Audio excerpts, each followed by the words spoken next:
सफर में धूप तो होंगी, जो चल सको तो चलो। सभी हैं इन्हीं राहों में, अगर तुम भी निकल सको तो चलो। इसी खूबसूरत लाइन के साथ आज का लेक्चर हम लोग स्टार्ट करते हैं। लेक्चर नंबर 3 है ये, causes of magnetism in matter. Chapter चल रहा है हम लोग का मैग्नेटिज्म एंड मैटर, उसका हम लोग लेक्चर नंबर 3 पढ़ रहे हैं। और आज का जो हमारा टॉपिक यहां से स्टार्ट होगा कि causes of magnetism in matter.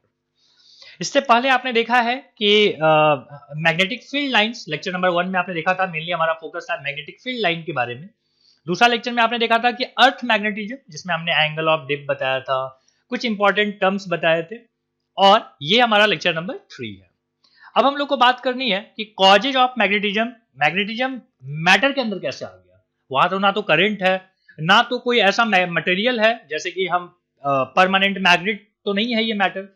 हम किसी भी मैटर की बात कर रहे हैं, हर मैटर में एक मैग्नेटिज्म है और उसकी चर्चा आज होगी। तो देखिए हमारे पास है मैटर। फर्स्ट पॉइंट में अपन डिस्कस कर रहे हैं इस बात को कि हमारे पास है मैटर। मैटर के अंदर आपको पता है क्या होते हैं, एटम्स होते हैं। एटम से बना होता है मैटर। और इस एटम के अंदर क्या चल रहा है, बीच में हमारे पास न्यूक्लियस है और इलेक्ट्रॉन जो है वो अपने अपने ऑर्बिट में क्या कर रहे हैं, घूम रहे हैं। ठीक है, इलेक्ट्रॉन अपने अपने ऑर्बिट में क्या कर रहे हैं, घूम रहे हैं। ये इसका ऑर्बिट हो सकता है, ये इसका ऑर्बिट हो सकता है। मतलब इलेक्ट्रॉन्स आर रिवॉल्विंग। लिख देता हूं इस बात को कि electrons are revolving. Electrons are revolving, that means कि इलेक्ट्रॉन मूव कर रहा है। ठीक है, तो हम बोलेंगे कि that means there is a flow of electron. Flow of electron, electron का बहना हो रहा है। ठीक है, इलेक्ट्रॉन नहीं लिखा ना मैंने, यहां पे लिख देता हूं कि फ्लो ऑफ इलेक्ट्रॉन। अगर इलेक्ट्रॉन फ्लो हो रहा है या इलेक्ट्रॉन मूव कर रहा है तो यहां पे क्या होगा, current will generate. Current electricity या electric current will generated. Current electricity will generated and current electricity जो है वो क्या कर सकता है, वो मैग्नेटिज्म क्रिएट कर सकता है। सो मैग्नेटिज्म क्रिएटेड, या बेहतर रहता है कि हम मैग्नेटिक फील्ड बोलते हैं। एनीवे, हमने बोला कि मैग्नेटिज्म जो है यहाँ पे क्रिएट हो गया है इनसाइड द मैटर। क्यों हुआ, तो due to movement of electrons. अच्छा, अगर यहाँ पे हम बोल रहे हैं कि electrons are moving in a loop, moving in a loop. अगर इलेक्ट्रॉन्स लूप में मूव कर रहे हैं तो that means it will create dipole. क्यों, क्योंकि दो पोल हो गए हैं और दो पोल जो है वो क्या करेंगे, डाइपोल। कौन सा डाइपोल, मैग्नेटिक डाइपोल यहां पे क्रिएट करेंगे, मैग्नेटिक डाइपोल। अच्छा, ये तो एक इलेक्ट्रॉन की कहानी थी। बहुत सारे इलेक्ट्रॉन है मैटर के अंदर। लिख देते हैं इस बात को कि there are number of atoms in a matter. So there will be number of magnetic dipole और मैग्नेटिक डाइपोल की जो कहानी है वो कैसा होता है, तो हम बोलेंगे m vector is equal to I into A vector. पता है आपको ये बात। जैसे अगर मान लीजिए हमने यहाँ पे बात किया कि अगर हमारा करंट का डायरेक्शन ये है तो मैग्नेटिक मोमेंट का जो डायरेक्शन होगा वो कैसा होगा, ऊपर की तरफ होगा। राइट हैंड थंब रूल से भी आप बना के देख सकते हैं। ठीक है, ये हमारी कहानी है। सो बेसिकली क्या हुआ कि करंट अगर ऐसे घूम रहा है तो बेसिकली हम लोग एरिया की बात कर रहे हैं कि एरिया वेक्टर किधर है। एरिया वेक्टर जिधर होगा उधर ही मैग्नेटिक फील्ड का, मैग्नेटिक डाइपोल का डायरेक्शन होगा। क्लियर है ये चीज। तो फर्स्ट पॉइंट हमने समझा दिया कि मैटर के अंदर इलेक्ट्रॉन मूव करते हैं। इलेक्ट्रॉन मूव करने की वजह से करंट इलेक्ट्रिसिटी जनरेट होती है। करंट इलेक्ट्रिसिटी की वजह से क्या होता है, मैग्नेटिक डाइपोल्स बन जाते हैं। पॉइंट नंबर टू हमारे पास है कि magnetic moment of an atom is due to, लिख देते हैं इस बात को कि the magnetic moment of an atom is due to, first point, due to क्या, तो हम बोलेंगे फर्स्ट पॉइंट है हमारे पास कि orbital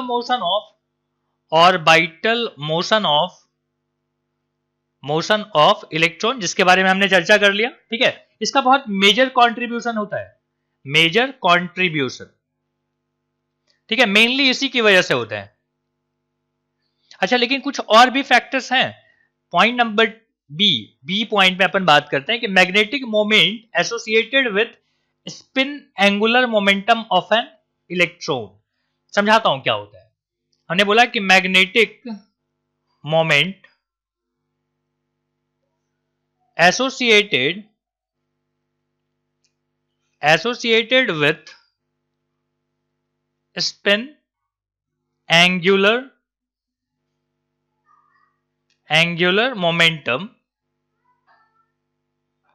momentum of an electron. C point में है कि मैग्नेटिक मोमेंट मोमेंट ऑफ अ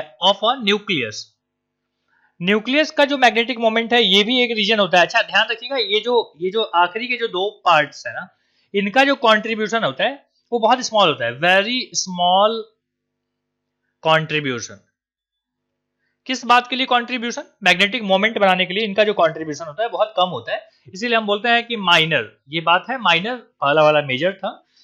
अच्छा, अब हम इस बात को माइनर तो बोलते हैं, लेकिन इसका कैसे है, मतलब मैग्नेटिक मोमेंट एसोसिएटेड इसके स्पिन से कैसे है, न्यूक्लियस से कैसे है, इस बात की पूरी जानकारी जो है अभी आपके क्लास, अभी 12th क्लास के सिलेबस में नहीं है। क्यों? क्योंकि ये क्वांटम फिजिक्स का पार्ट है, ये है क्वांटम फिजिक्स का पार्ट, और क्वांटम फिजिक्स ऑब्वियसली हमारे सिलेबस में है नहीं, ना तो आप समझ पाएंगे और ना तो मैं आपको समझा पाऊंगा। तो आगे बढ़ते हैं थर्ड पॉइंट की तरफ। थर्ड पॉइंट है हमारे पास कि net magnetic moment of atom, net magnetic moment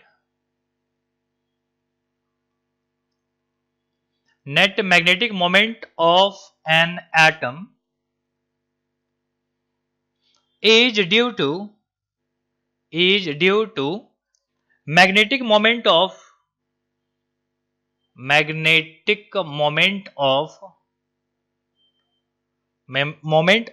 all electrons।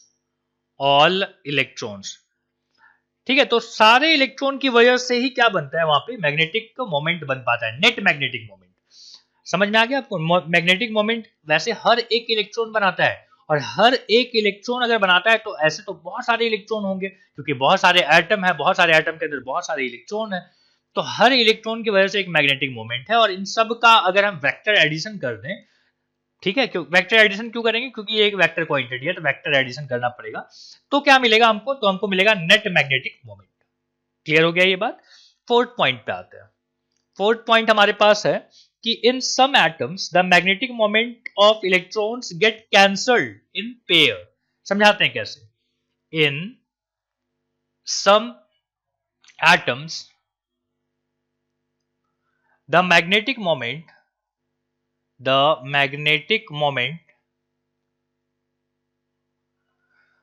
Of electron get cancelled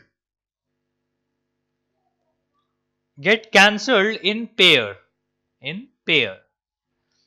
कैसे होती है ये कहानी? तो मैं आपको समझाता हूं कि अगर हमने एग्जांपल ले लिया है हीलियम का, तो हीलियम में इसका कॉन्फ़िगरेशन कैसा होगा? हम बोलेंगे 1s2। 1s2 को किस तरीके से पैक किया गया होगा? तो s में दो इलेक्ट्रॉन्स होंगे, एक दोनों का अलग अलग स्पिन होगा, और यहां पे जो मैग्नेटिक मोमेंट होगी, मैग्नेटिक मोमेंट जो होगा वो होगा जीरो। क्यों? क्योंकि अगर एक इलेक्ट्रॉन क्लॉकवाइज रिवॉल्व कर रहा होगा तो दूसरा एंटी क्लॉकवाइज कर रहा है। ठीक है, और क्लॉकवाइज की वजह से जितना मोमेंट बना होगा किसी भी डायरेक्शन में, उसके अपोजिट में उतना ही मोमेंट बन गया होगा। क्योंकि दोनों वेक्टर हैं, तो दोनों का एडिशन करेंगे तो क्या हो जाएगा? दोनों सब्ट्रैक्ट होके जीरो हो जाएंगे, मतलब नेट मैग्नेटिक मोमेंट कितना होगा? जीरो। जिनका भी नेट मैग्नेटिक मोमेंट जीरो होता है उसको हम बोलते हैं डाई मैग्नेटिक। क्या बोलते हैं? Diamagnetic material. अच्छा, डाई मैग्नेटिक मटेरियल है, किसमें होगा डाई मैग्नेटिक? कौन होगा? जिसमें कि पेयर्ड इलेक्ट्रॉन होंगे, है ना, पेयर्ड इलेक्ट्रॉन। कहानी समझ में आ गई आपको? चलिए पांचवें पॉइंट पे मूव करते हैं। पांचवा पॉइंट हमारे पास है ये रहा कि but in atom of some element magnetic moment do not get cancelled. जैसे इसमें कैंसिल हो गया, हो सकता है किसी में कैंसिल ना भी हो, तो इस लिख देते हैं यहां पे इस बात को कि in some atoms the magnetic moment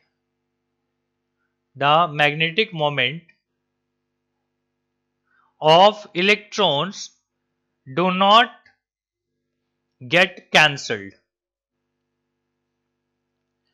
ठीक है, तो डू नॉट गेट कैंसल्ड है तो मतलब नेट मैग्नेटिक मोमेंट कुछ ना कुछ होगा।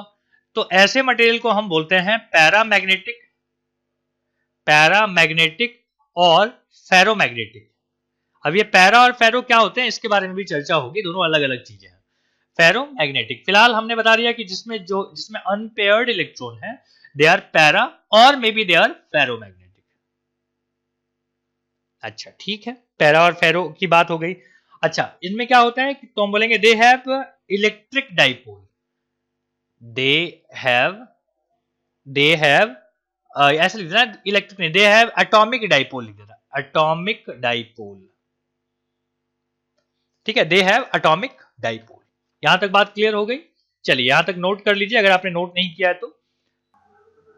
अब अगर मैं आपको बताऊं कि एटम के अंदर जो मैग्नेटिक डाइपोल है वो किस तरीके से होते हैं, तो हमने यहाँ पे बना लिया कि छोटे छोटे डाइपोल्स हम यहाँ पे बनाएंगे एरो मार्क से, और ये एरो मार्क हम लोग को बताएगा डायरेक्शन ऑफ मैग्नेटिक डाइपोल। तो ये कैसा रहेगा, ये इस तरीके से रैंडमली किसी भी डायरेक्शन में अलाइंड है। ओके, तो हमने किसी भी डायरेक्शन में इस तरीके से बना लिया, ये रहा।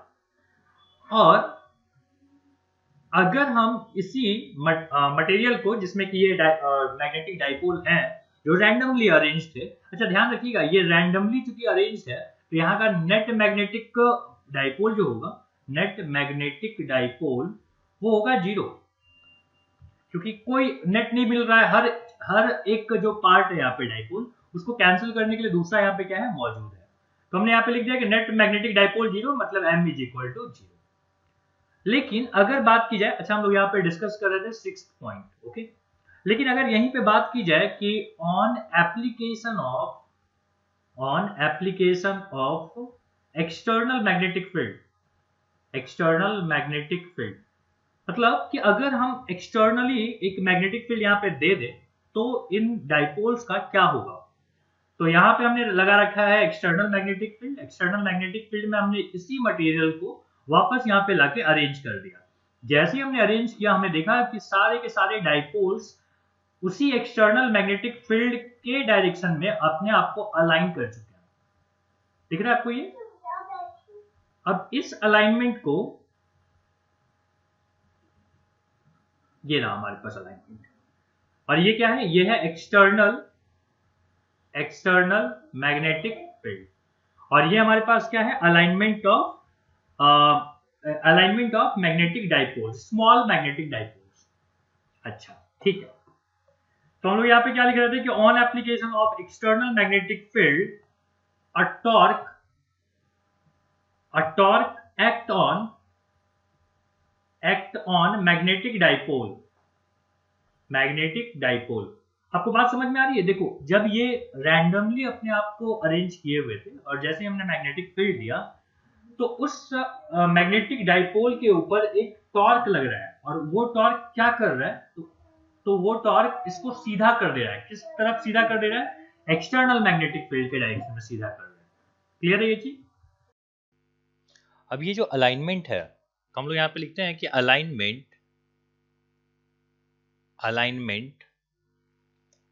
Can be increased.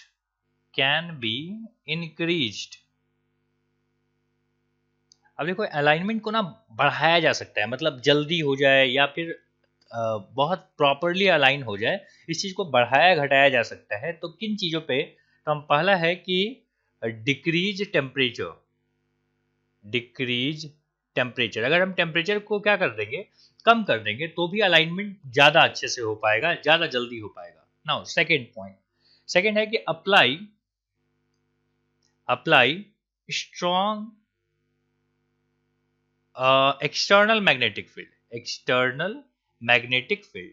ये जो हमने मैग्नेटिक फील्ड दिया है ना एक्सटर्नल, उसको हम ज्यादा स्ट्रांग देंगे तो जल्दी अलाइनमेंट हो पाएगा और ज्यादा प्रॉपर अलाइनमेंट हो पाएगा।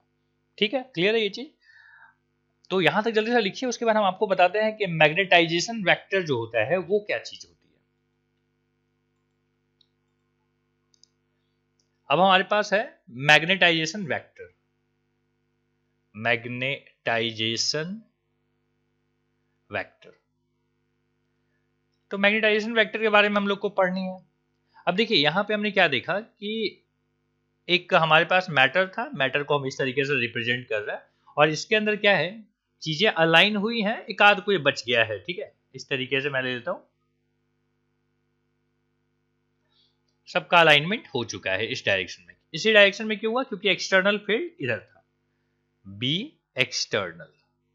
ओके, बी मतलब हो गया कि मैग्नेटिक फील्ड। ओके, तो अब हम देख रहे हैं कि मैग्नेटाइजेशन वेक्टर क्या होता है, तो इसको हम बोलते हैं आई वेक्टर। आई मतलब करंट मत समझिएगा, मैग्नेटाइजेशन वेक्टर है। आई इज इक्वल टू होता है net magnetic moment, magnetic moment, net magnetic moment है divided by volume, divided by volume. क्या बोलते हैं, net magnetic moment divided by volume. ठीक है, तो हम यहां पे बोलेंगे इस चीज को कि I vector is equal to होगा M net divided by V, V for volume. Okay, अच्छा इसका यूनिट क्या होना चाहिए, अगर मैं बात करूं कि यूनिट की, तो आपको पता है कि मैग्नेटिक मोमेंट जो होता है उसका फॉर्मूला क्या था, आई इंटू ए, मतलब आई हो गया एम्पियर, तो हम लिख देते हैं एम्पियर मीटर स्क्वायर पर मीटर क्यूब। अब यहां से अगर आप इन चीजों को कट करो तो यहाँ पे एम बचेगा, तो हम बोलेंगे कि एम्पियर, एम्पियर पर मीटर, क्या आ गया, एम्पियर पर मीटर। क्लियर है ये चीज? तो मैग्नेटाइजेशन वेक्टर का जो फॉर्मूला है वो आता है कि M net divided by its volume. अब इसी पे हम कुछ सवाल करेंगे। ठीक है, इसी फॉर्मूला को यूज करते हुए एक सवाल लेते हैं। सवाल है हमारे पास, ध्यान से समझिएगा सवाल क्या है। बोलता है कि for a bar magnet, for a bar magnet with dipole, with pole strength, लिख दो pole strength M, pole strength कितना है, एम है, एम मतलब मास नहीं, पोल स्ट्रेंथ। लेंथ कितनी है, तो बोलता है लेंथ है हमारे पास 12, and cross section area, and area लिख देता हूं, एरिया कौन सा एरिया, क्रॉस सेक्शन एरिया कितना है, ए है। बोलता है calculate the value of, calculate the value of magnetization vector, magnetization vector. Solve करके देखिए क्या क्या आपने पढ़ा है। देखो आपने पढ़ा है I is equal to M vector divided by V. M is equal to मतलब magnetic moment is equal to क्या होता है, एम इंटू 12 होता है, डिवाइडेड बाई वॉल्यूम। वॉल्यूम मतलब एरिया इंटू क्या, लेंथ। एल एल यहां से क्या हो गया, कट गया, तो हम बोलेंगे 2m अपॉन ए। क्या आ गया, 2m अपॉन ए। अच्छा लेंथ 12 था ना, तो 2 भी लिख दीजिए, 2 कट गया, ठीक है, 2 नहीं रहेगा, तो हम क्या बोलेंगे m अपॉन ए। कितना आ गया, m अपॉन ए। क्लियर है ये चीज? तो इस तरीके से छोटे छोटे क्वेश्चन अगर आपसे पूछे जाते हैं तो आपको समझ में आना चाहिए। यहाँ पे एक नोट लिखना बड़ा जरूरी है। नोट समझिए क्या लिखा हुआ है। नोट में है कि the net magnetic field inside a matter is more than B external due to its self generation of B vector due to its alignment. समझाता हूं क्या मतलब है इसका, पहले इस बात को लिखिए। The net magnetic field, the net magnetic field inside matter, inside matter is always, is always more than b external। क्यों, बिकॉज, या ऐसे लिख दो कि due to self generation, due to self generation of B, due to due to its alignment. Alignment क्या मतलब हुआ? देखो यहां पे हमारे पास एक मैटर है, मैटर के अंदर क्या हो गया है कि अलाइनमेंट हो चुका है। किसकी वजह से अलाइनमेंट हुआ है? एक्सटर्नल फील्ड की वजह से। तो अब एक्सटर्नल फील्ड ये देखो यहां पे दिया हुआ है, ये रहा एक्सटर्नल फील्ड।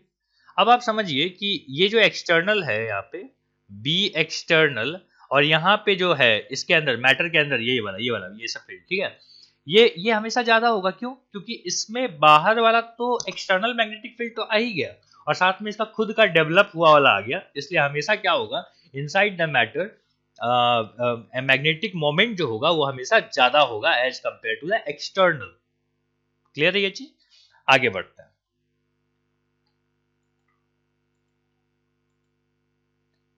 अब हमारे पास है कि मैग्नेटिक इंटेंसिटी। मैग्नेटिक इंटेंसिटी क्या चीज होती है इसके बारे में हम लोग को जाननी है। इसको हम डिनोट करते हैं एच वेक्टर से। अब क्या हुआ कि फर्स्ट पॉइंट में मैं इसको लिखता हूं पॉइंट वाइज, थोड़ा सा इसको समझिएगा कि पहला है कि अगर आप एक्सटर्नल मैग्नेटिक फील्ड दे दीजिए बी एक्सटर्नल, और इसके अंदर हमने क्या रखा है? एक मैटर रखा है, ये रहा हमारा मैटर। ओके, तो इसमें हमने देखा कि भाई चीजें क्या हो गई हैं? अलाइन हो गई हैं। ठीक है, इस तरीके से अलाइनमेंट को हम लोग डिनोट करते हैं। हमने अलाइनमेंट यहां पे दिखा दिया आपको। अच्छा, हम बोलेंगे कि net field inside the matter due to two factor. लिख देते हैं इस बात को कि net magnetic field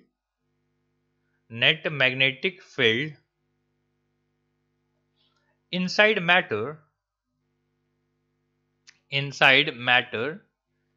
is due to two factors.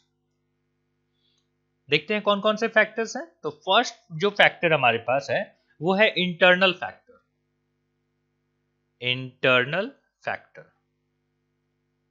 Internal factor देखिए क्या है, तो हम बोलेंगे कि due to the alignment of dipole,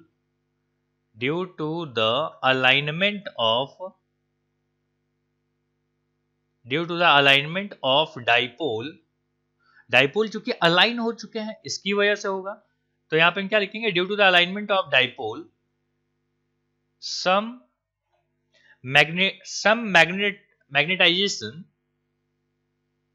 magnetization occur। ठीक है, some magnetization occur, और ये जो मैग्नेटाइजेशन अकर हुआ है इसकी वजह से क्या हुआ? आई वेक्टर यहाँ पे आ गया, मतलब मैग्नेटिक क्या आ गया? Magnetization vector. ठीक है, अच्छा, तो बी नेट जो होगा वो कितना हो जाएगा? तो हम बोलेंगे B net is equal to हो जाएगा B inside plus B external. और इनसाइड कितना है? इनसाइड क्यों है? तो बोलेंगे कि क्योंकि सारे के सारे डाइपोल जो है वो छोटे छोटे वो अलाइन हो चुके हैं। अब आता है सेकेंड पॉइंट कि जिसको हम बोलते हैं एक्सटर्नल फैक्टर। एक्सटर्नल फैक्टर में है कि लाइक करंट कॉइल और एक्सटर्नल फील्ड मैग्नेटिक इंटेंसिटी क्या हुआ? तो मैं बोल रहा हूं कि एक्सटर्नल फैक्टर में यह है कि B net is directly proportional to H plus I. ठीक है, एच प्लस आई मतलब हुआ क्या? देखो कि हम बोलेंगे कि जैसे, तो अब हमारे पास है कि बी नेट जो होता है वो डायरेक्टली प्रोपोर्शनल टू होता है एच प्लस आई के। एच क्या है? तो हम बोलेंगे मैग्नेटिक इंटेंसिटी, और आई क्या है? तो हम बोलेंगे मैग्नेटाइजेशन वेक्टर। दोनों के सम के प्रोपोर्शनल होता है। इसका मतलब हुआ कि बी नेट जो होगा वो होगा एक कांस्टेंट को बताते हैं क्या बोलते हैं, यहाँ पे एच प्लस आई है। ये जो कांस्टेंट है ना जिसको न्यू नॉट हमने लिखा है, this is called permeability of free space. Permeability of free space. ठीक है, तो अगर मैं यहां पे लिखना चाहूं कि एच के की वैल्यू, ठीक है, एच इज इक्वल टू क्या हो जाएगा? तो समझो एच इज इक्वल टू हो जाएगा बी अपॉन न्यू नॉट, कितना आ गया? B upon mu naught minus I आ जाएगा। होगा कि नहीं? B upon mu naught minus I, और यही है डेफिनेशन एच का। एच क्या है? तो एच है मैग्नेटिक इंटेंसिटी का। This is called magnetic intensity, और मैग्नेटिक इंटेंसिटी का जो फॉर्मूला बन के आया वो ये आया। ये बी क्या है तो हम बोलेंगे बी नेट वाला बी है, ठीक है, B net upon mu naught minus I. और ध्यान रखिएगा कि एच का जो यूनिट होता है वो क्या है तो हम बोलेंगे वो है ampere per metre, ampere per metre. बोलिए समझ में आता है ये चीज? अच्छा, यहीं से और एक बात निकल के आएगी, थोड़ा ऊपर कर लेते हैं इसको, कि B net is equal to अपने पास आ गया है B net is equal to mu naught H plus I, यही आया था। अब हम बोलेंगे कि इसका मतलब क्या हो गया कि more the external factor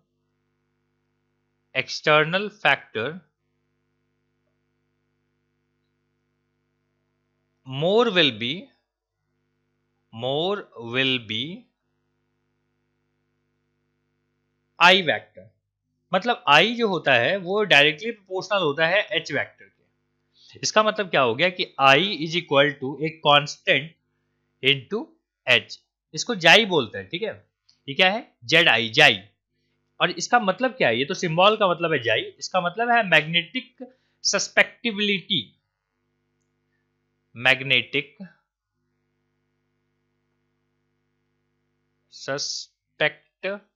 susceptibility, ठीक है। और इसको हम लोग बाद में डिस्कस करेंगे, ओके। और ये जो वैल्यू है ना, this is constant, this is constant which only depends on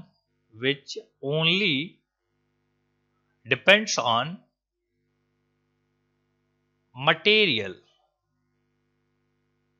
ये केवल किस पे डिपेंड करता है? मटेरियल पे एंड टेम्परेचर, ठीक है, एंड टेम्परेचर। अच्छा, तो अब हमारे पास आ चुका है कि B net is equal to mu naught, और यहां पे हम क्या लिखने वाले थे? H प्लस आई, है ना। तो H यहां हम लिख देते हैं और I को हम लिख सकते हैं जाई इंटू एच। इसका मतलब हो गया कि न्यू नॉट H 1 प्लस जाई, ठीक है। सो ये हमारे पास एक फॉर्मूला निकल के आया है कि B naught is equal to होता है न्यू नॉट H, ब्रैकेट में है 1 प्लस जाई। अब यहां पे एक बात मैं लिखना चाहता हूं कि if there is no material, if there is no material, अगर कोई मटेरियल नहीं है, मतलब वैक्यूम है, ओनली वैक्यूम, अगर वहां पे कुछ नहीं है, वैक्यूम है, then I is equal to क्या हो जाएगा? जीरो। क्यों हो जाएगा आई जीरो? क्योंकि वहां पे डाइपोल्स ही नहीं है, डाइपोल्स ही नहीं है तो क्या हो जाएगा? मैग्नेट, हम लोग वहां पे क्या डिस्कस कर रहे थे कि मैग्नेटाइजेशन वेक्टर जो होगा वो भी कितना हो जाएगा? जीरो हो जाएगा, ठीक है।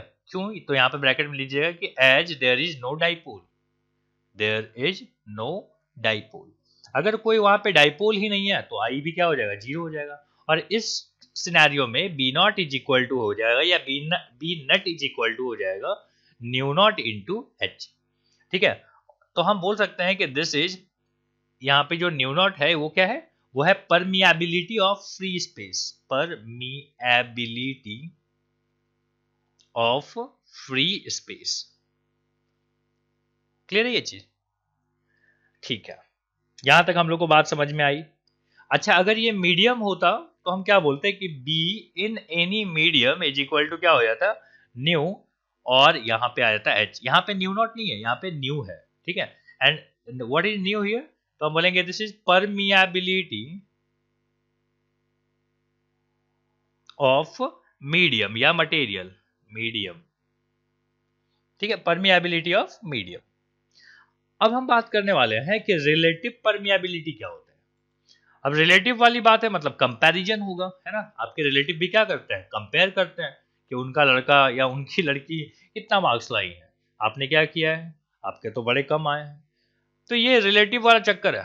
तो हम लोग बात कर रहे हैं रिलेटिव परमिएबिलिटी की, परमिएबिलिटी, रिलेटिव परमिएबिलिटी। तो इसको हम डिनोट करते हैं न्यू आर से, and this is equal to mu M upon mu naught, ठीक है, एयर की परमियाबिलिटी के साथ कंपेयर कर लो, मतलब डिवाइड कर दो, तो क्या हो जाएगा, आपको मिल जाएगा रिलेटिव परमियाबिलिटी मिल जाएगा। ध्यान रखिएगा ये एम है लिखा है मैंने, मतलब मटेरियल या मीडियम जो भी आप समझे, और ये क्या हो गया, ये हो गया फ्री स्पेस। अभी तक आपको समझ गया होगा। अगर मैं बात करूं कि mu M is equal to क्या हो जाएगा, तो relative permeability into mu naught, हो सकता है ऐसा। अच्छा, अच्छा मुझे बताइए कि रिलेटिव परमियाबिलिटी को यहां पे मैं लिखना चाहूं अगर, कि mu R is equal to होता है mu M upon mu naught, है ना। तो मैं न्यू एम से या न्यू नॉट से, न्यू एम से क्या लिख सकते हैं कि बी एम अपॉन एच, और यहां क्या लिख सकते हैं कि बी नॉट अपॉन एच। तो यहां से क्या हो जाएगा, ये एच और ये एच कैंसिल हो जाएगा, तो हम बोलेंगे B M upon B not.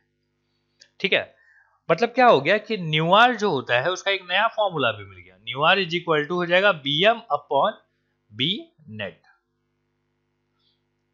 Clear है ये चीज। तो हम बोलेंगे factor by which magnetic field increases on introducing some material. बोलेंगे कि फैक्टर, ये है क्या, ये रिलेटिव परमियाबिलिटी क्या है, तो हम बोलेंगे this is a factor, factor by which magnetic field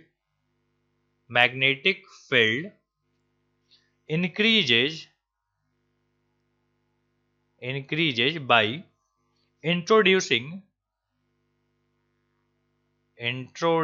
some external या some material। ओके, तो यहां से एक और चीज देखिए आएगा अपने पास, कि हमने क्या पढ़ा कि mu R is equal to होता है, relative permeability is equal to होता है mu M upon mu naught. यही पढ़ा आपने। क्या मैं न्यू एम को mu naught into 1 plus chi लिख सकता हूं, अभी अभी आपने पढ़ा था ये फॉर्मूला, और इसको मैं न्यू नॉट लिख रहा हूं, तो ये और ये अगेन क्या हो जाएगा, कैंसिल हो जाएगा, और आपको मिलेगा 1 प्लस जाई। क्या मिला, 1 प्लस जाई। ठीक है, तो बहुत सारे फॉर्मूले हैं, सबको आराम आराम से चीजों को समझ के, और आप खुद भी लिखते चलिएगा, ठीक है, कि कहां से आ गया ये चीज, ताकि आपको याद होते चले। अब इसी पे एक सवाल ले लेते हैं, जिसमें 2-3 चीजें हम आपसे पूछ लेंगे, फिर आगे बढ़ेंगे। तो अगर यहां तक हो गया है या नहीं लिखा है आपने, तो वीडियो को थोड़ा पीछे करके और आराम से इसको नोट डाउन कर लीजिए। तब तक मैं यहाँ पे सवाल लिखता हूं। सवाल हमारे पास है कि अ solenoid has a material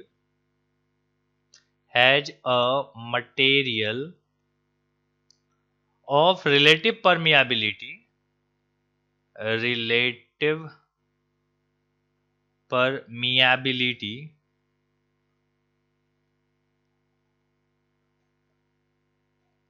400, ठीक है, 400। अब क्या बोलता है कि if solenoid has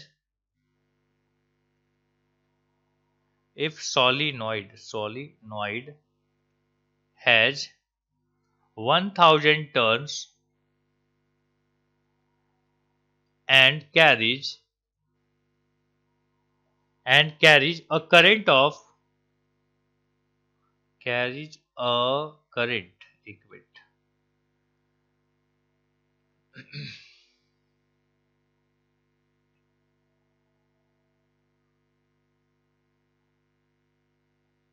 carries a current of 2 ampere बोलता है फाइंड। फर्स्ट पार्ट है एच निकाल के बताइए, सेकंड पार्ट है बी नेट बताइए, और तीसरा पार्ट है आई की वैल्यू बताइए। ठीक है, अब आपको यहां से सॉल्व करना है। ठीक है, चलिए स्टार्ट कीजिए। हो गया, ट्राई करना, वीडियो को रोक के आराम से ट्राई करो। ठीक है, चलो मैं सॉल्व करता हूं। अब है कि due to solenoid magnetic field in vacuum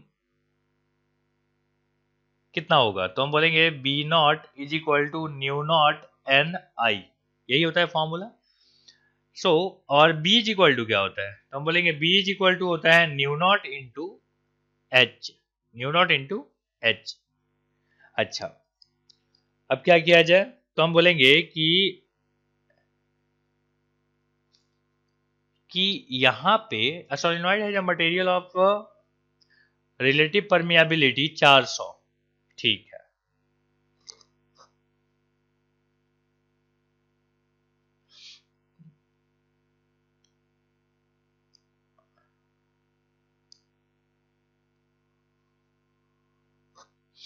तो सोलिनॉइड है, तो जो सोलिनॉइड चूंकि है तो यहाँ पे बी नॉट कितना आ जाएगा, तो आ जाएगा न्यू नॉट एन आई, और बी की वैल्यू कितनी है, न्यू नॉट इंटू एच। दोनों चूंकि सेम है, तो क्या आप दोनों को इक्वेट कर सकते हैं कि mu naught N I is equal to mu naught into H. Mu naught यहाँ से हो जाएगा cancel, H is equal to हो जाएगा N I. N is what, number of turn. Number of turn कितना है, 1000। करंट कितना है, 2, तो हम बोलेंगे दिस इज 2000। एच की वैल्यू कितनी आ गई, 2000। ठीक है, 2000 क्या, ampere per metre. Second point पे आते हैं। सेकंड हमने से पूछा है कि बी नेट कितना होगा। तो देखो बी नेट की जो वैल्यू है वो कितनी होगी, उसके लिए हम लोग क्या करेंगे, तो सबसे पहले एक काम कर लेना कि रिलेटिव परमियाबिलिटी निकाल लेते हैं, या ऐसे लिखते हैं फिलहाल, और हम यहां से लिख देंगे कि mu M is equal to mu R into mu naught. Okay, अब आप देखो कि बी एम जो होता है या बी नेट होता है जो, वो कितना होता है, वो होता है न्यू एम इंटू एच। ये कितना है, तो हम बोलेंगे न्यू आर, रिलेटिव परमियाबिलिटी कितनी है, तो बोलता है 400। लिख दो 400, और नॉट कितना है, बी नॉट कितना है, तो बी नॉट अपने को मिला है 4 पाई इंटू 10 पे पावर -7, और h की वैल्यू कितनी है, 2000। ठीक है, h की वैल्यू कितनी है, 2000। सो अब यहां से आप कैलकुलेट कर सकते हैं, कितना आता है ये कैलकुलेट करने के बाद, कि bm इज इक्वल टू, ठीक है, अगर आप इसको सॉल्व करो तो लगभग ये आएगा 1 टेस्ला।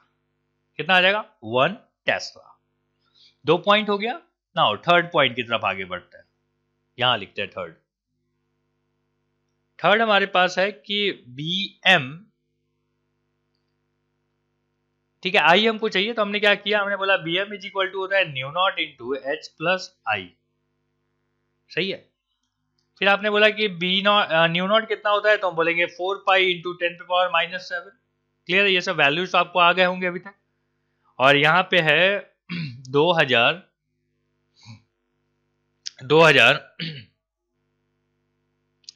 प्लस आई, और बीएम कितना है, बीएम है 1 टेस्ला। अब यहां से आप क्या करेंगे, आई की वैल्यू कैलकुलेट कर सकते हैं। और इसी के साथ अपना ये लेक्चर यहाँ पे कंप्लीट होता है।